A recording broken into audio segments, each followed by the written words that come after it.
We're going to follow with the original video that we recorded on the primary school survey, but this is an added supplement with some additional concerns that we've identified. So Eugene, I'll turn it over to you to get stuck in on that. Thanks, Jana. I guess just a few points of information before and we left this out of the original video, but I think they're important actually in light of what we're seeing on social media and also through the mainstream. So the first thing is there wasn't a vote at the INTO, and you can see it here, it was covered on RTE by M.O. Kelly. And the expectation was that the INTO would basically vote on the fact that they didn't believe the Catholic Church should have a role in the schools anymore. This would be primary schools, as INTO would be primary schools. And so it was thought that that vote would be accepted, but it was defeated.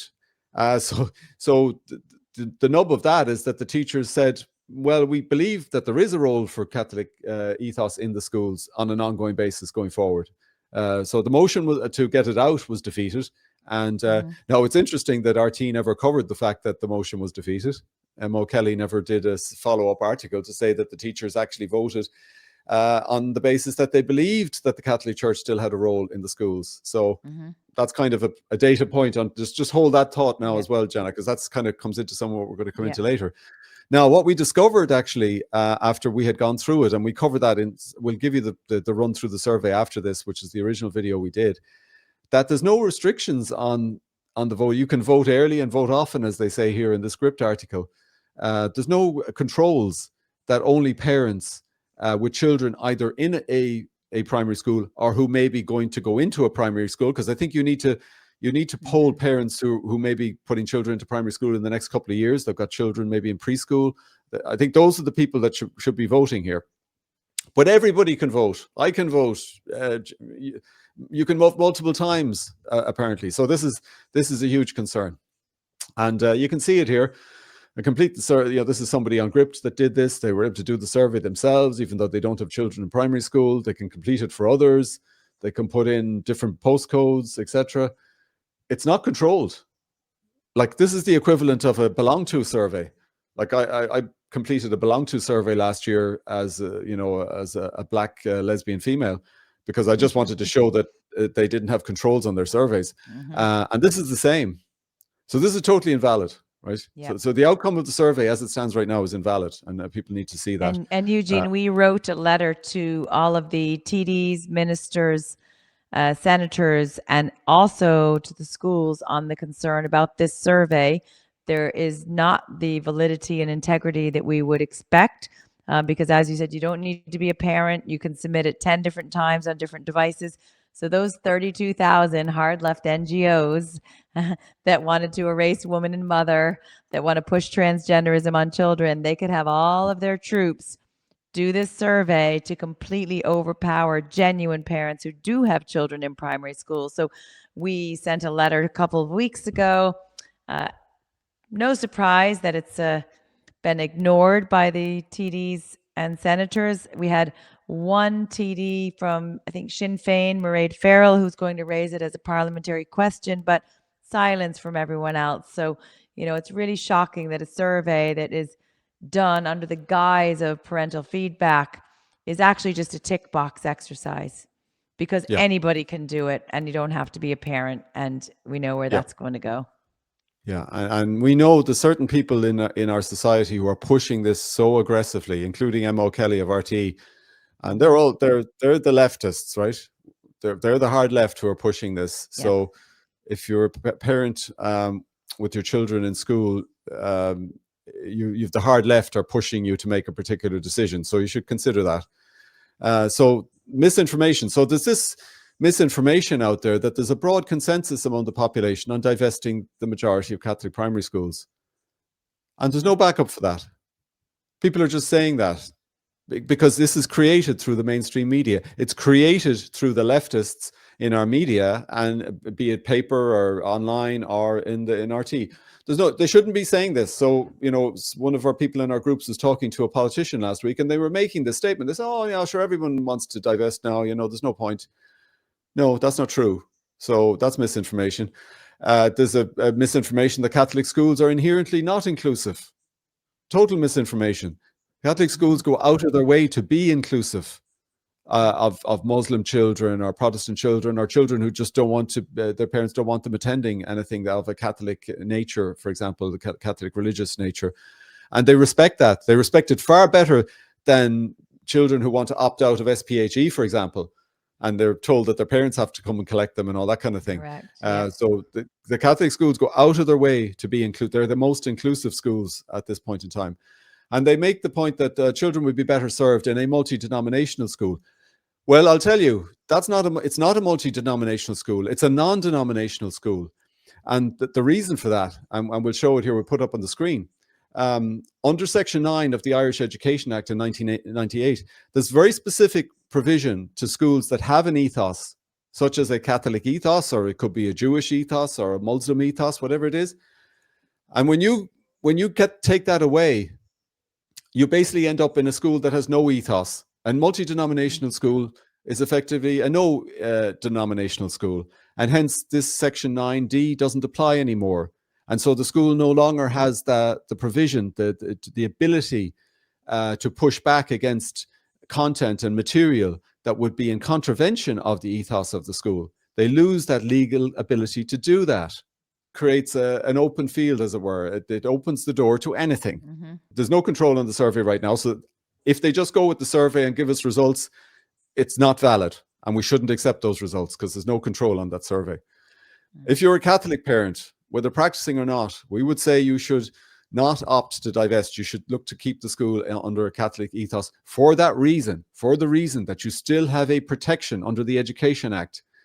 So that if there's very egregious, and we have a separate video that covers the difference between critical social justice and Catholic social justice, and they're poles apart. They're poles apart. There's very little, the only thing that's common is the term social justice. Most of the rest is different. So once you understand what those differences are, if you get rid of the ethos out of the school, you open the school, the classroom, to political ideologies on an uncontrolled basis. There's nothing to impede. And Eugene, we know that the priests and the bishops have been, their silence is deafening. They need to speak up. But just because they're not speaking up doesn't mean we should remove the ethos from the school. What it means is we should fix what's wrong in the Catholic ethos schools, get the bishops as patrons to get up and do their job and keep this ideology and politicization out. So don't turn your back on the ethos. Pressure the people that are supposed to protect the ethos. But we have a lot of teachers, hundreds of teachers and principals in our network. And we can tell you that the level of indoctrination, the wokery, the progressive flags, and all of those stand-up weeks and this week and that week, they're a lot more prevalent in those educate together schools than schools without any denomination. So, if we lose the Catholic ethos from the primary schools, and over 85% of primary schools have the Catholic ethos, if we lose that, it's going to be off the chart indoctrination, sexualization, politicization. There will be no ethos to fall back on. As Eugene, you mentioned in the previous couple of slides, the Education Act Section 9D, where they have to uphold the ethos, that will be gone. Yep. And so again, for parents of, any parent who isn't happy with that kind of indoctrination coming into the schools. And that's one of the reasons people choose a Catholic school, because they believe a Catholic school will keep out the most egregious elements of what I would call progressive education. And what I believe the meaning of that word is. So that's why Muslim parents will be far happier putting their child in a Catholic school, because they're hoping that Catholic school is going to do the right thing and keep out the radical indoctrination from the school, or at least moderate it. Now, I think what's happened, Jana, it's because people don't understand the term critical social justice, which is woke, right? It's basically woke. They don't understand what that means relative to Catholic social justice. And so I think a lot of Catholic schools have been broadsided. They don't really understand the terminology. And the term, it all sounds very good, and it sounds like we're being very inclusive and we're being very kind and empathetic. And they don't understand that what's actually happening is quite different. It's quite different. You're bringing in these radical ideologies based on Marxism. And I think there will be a correction in some Catholic schools, I believe, as parents and as teachers begin to see, well, actually, I thought this was related the same as Catholic social justice. No, it isn't. It's actually something very different. And we shouldn't be teaching it in this Catholic school. and we need to use the override. So let me read it for you, just in case people. So the Section 9D, right, of the Education Act. It shall use its available resources to, one, promote the moral, spiritual, social, and personal development of students, and provide health education for them in consultation with their parents, of course, having regard to the characteristic spirit of the school. And that's the point. That's the protection. That's the line in that act that gives you the protection. If it's a Catholic school, that school can now actually basically say to the Department of Education, we cannot teach that, or we're not going to teach that, because it would be in violation of our rights under Section 9D. Yeah. See the So thing? by voting, by on this survey, by trying to, if you vote to or put in the survey to get rid of the Catholic ethos, you might as well rip up your constitutional right, rip up the Education Act, because that won't be used to fall back on. So this has to stay in there. And the INTO Teachers Conference, Eugene, you shared, the majority of teachers want the Catholic ethos.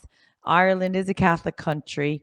I was raised Protestant, but I'm actually in the process myself, going through the RCIA to join the Catholic Church. And a big part of that was the fact that I went down to Wilson's Hospital School, and I went into the school and I saw all of the LGBTQI propaganda everywhere. The flags belong to everywhere. I wrote to the bishops, the archbishops that are meant to protect the ethos of that Protestant school, and there were crickets. And my children go to a Catholic school, and I thought, I'm not going to be part of that Protestant Church of Ireland, Church of Wokery. I'm getting out of it. I'm converting out. So I'm going through my full conversion out. And although the Catholic schools are letting this garbage in, it doesn't mean the faith is bad, and it doesn't mean that we should turn our back on it. We have to protect it, and we have to demand that those bishops are held to account for protecting the ethos and start to do their job as patrons of our children's Catholic schools. Yep, absolutely, Jana. So I think if you want to have a control valve on what's taught in the classroom, and something that will allow you to not have to teach the most egregious things that would be in contravention of Catholic teaching, Yes. and in contravention of anybody, Muslim teaching, of even people of who aren't of any religious faith, but still believe two sexes. I don't want my children getting all this other indoctrination, the critical race theory and all that. I don't not want my children. And I can fully imagine that we've lots of families here from India, from Nigeria, and I know some people personally from those countries, and there's no way they want this from the Philippines. No. This stuff is not something they want their children exposed to.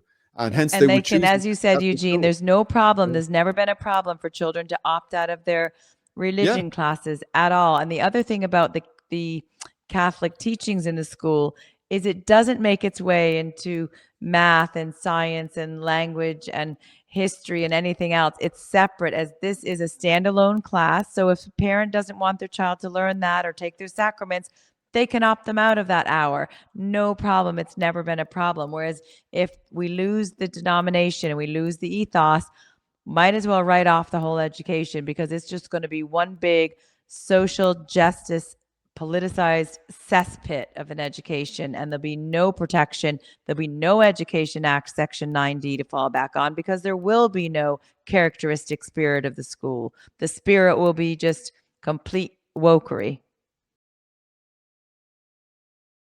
This is the article that came out from RTE. Parents asked to take part in Primary School Ethos Survey, came out Tuesday the 4th this week. We've been inundated with emails from parents, grandparents, guardians to say, what does this mean? People want more info. Let's go through it now. Again, 826,000 children. It's going to be from birth to 12. So this goes down to preschool if it's birth, right? Parents will also be asked for their preference when it comes to single sex or mixed educational provision. So a lot of parents send their girls to an all-girls school, their boys to an all-boys school. That's being asked, as well as whether they would like the language to be instructed in English or Irish.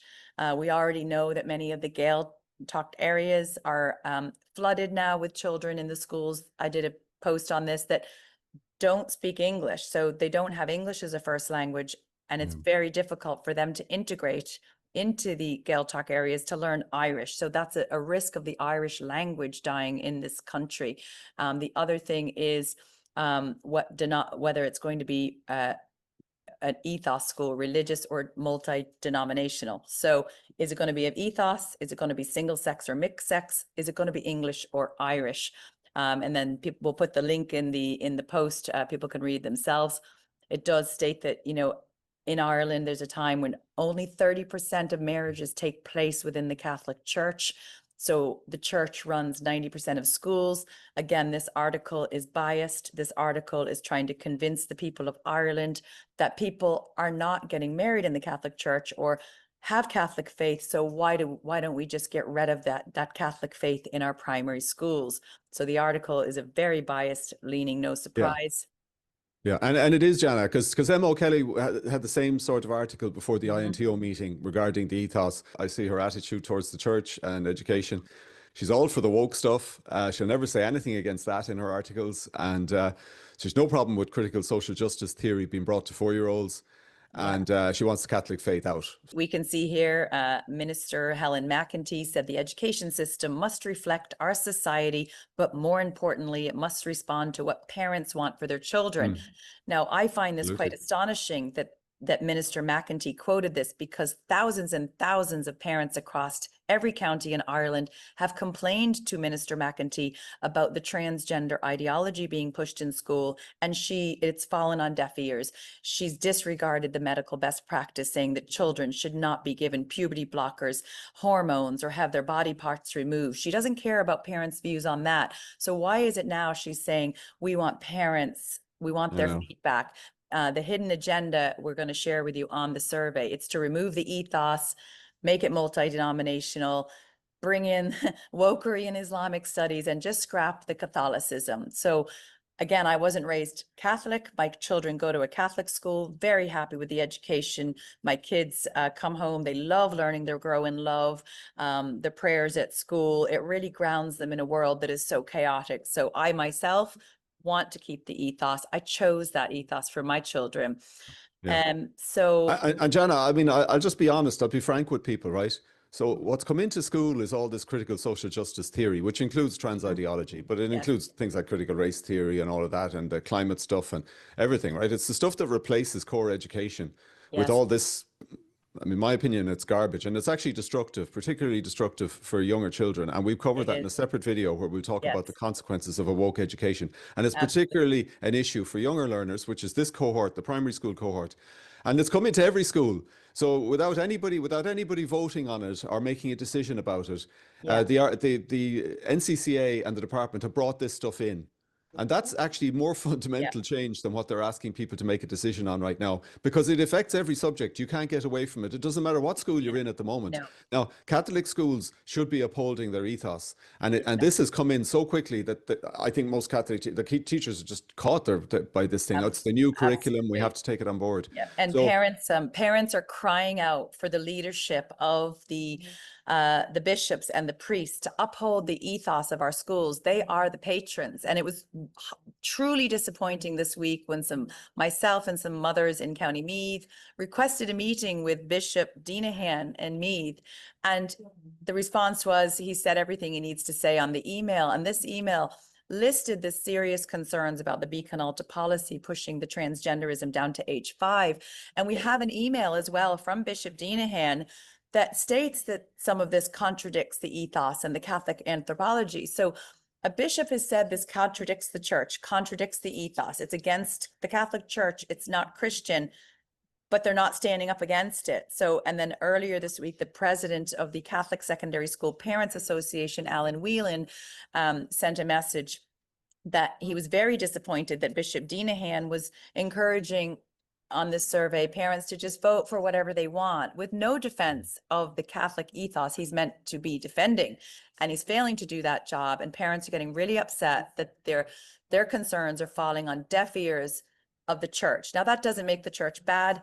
This is a human, an individual who is not upholding it. And there are too many being silenced, but it doesn't mean people have to turn away from the ethos. What we have to do is ask and demand those bishops and the patrons of the school to start standing up against this anti-Christian, anti-family radical ideology. So we'll jump into the survey now, Eugene. I haven't taken it myself, but let's just jump right in. I might as well do it now and multitask. Are there children in your household attending primary school? Yes. Are there children in your household who are not yet attending? Nope, no more babies in my house.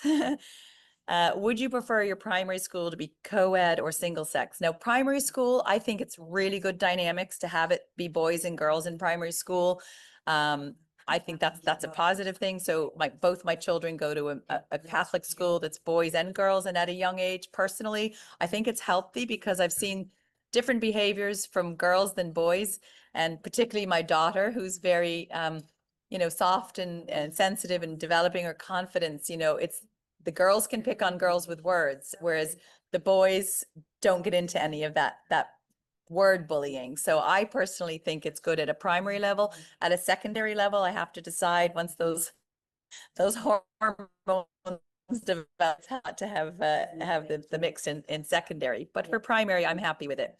Would you prefer it to be denominational or of a religious patron or multi? Absolutely. I want my children in an ethos school, not the school of the Rainbow Mafia.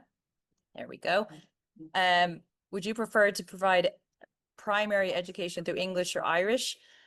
My kids love Irish.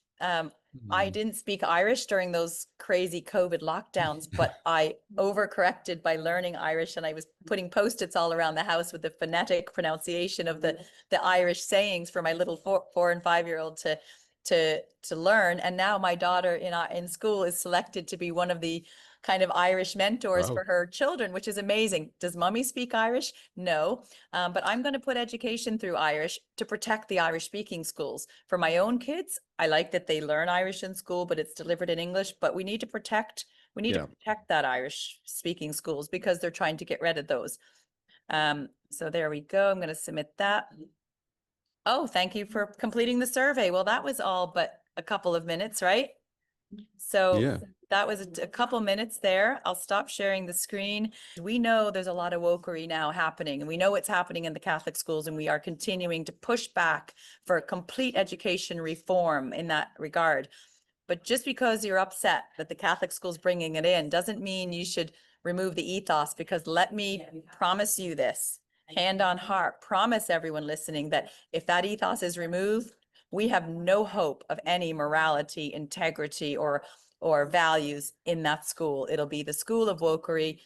It'll look, Marxist ideologies coming in worse than we've ever seen. So that's my feedback from a mother and a campaigner, and from the Natural Women's Council. Eugene, do you want to close on anything before we? Well, I think the issue we have with the kind of modern culture and this critical social justice type religion, if I call it that, that's come in. And we have done that podcast. It'll be coming out in the near future, which talks about the dangers or consequences of a woke education. Yeah. And it's particularly an issue for the young learners, because the young learners need a stable foundation in what they're learning. And if it's based in ideology, which unfortunately it kind of is, even in all schools, because this stuff, the curriculum's pushed into all schools. Now, ultimately, Catholic schools need to do the right thing for their students. And they've under the Constitution, they have the right to do that. So they have the right to say, we're not going to cover some of this nonsense because it's not appropriate for our school. And they need to be doing that. They're not all doing that. Some of them are, not all of them. And that's the problem. So that's what I would say to you. Do you want to learn stuff that's fact-based and based on a moral foundation? Or something that has nothing? This moral relativism stuff is deadly. It's absolutely deadly. The fact that you're basically saying there's no real right or wrong. It's all based on whatever your ideological narrative is what's right or wrong. That's not any way to live, and that's a huge problem for young people. So that's what I would say. I think if in doubt, I would say hold the line in what you have right now. Even if you're not a practicing Catholic, I would say because and even if some of those Catholic schools right now aren't doing what they should be doing, that's a correction that needs to happen. Yes. Now, there is a broader correction, I believe, across the entire education system, because it has transformed, to use the terminology they might use, for the worse. Speaking from the heart as a mother, I want my children to be taught truth, not lie, I want them to be taught critical thinking, not critical theory. I want them to be able to ask questions and to question things that don't make sense, and to be praised for using their creative minds to critically think, not to penalize or discipline them. I want my children to be taught things of morality and integrity, science, not pseudoscience. I don't want them to be taught there's 72 genders like McEntee signed into legislation. I want my children to be taught there are two sexes, male and female. So think about it, parents, when you submit this. It takes you 2 minutes to do it. I pray to God this comes out the same way as that referendum did March 2024, with 85% telling the establishment, no, we are not accepting this. So let's get this out. And thanks, Eugene, Yeah. for that great discussion.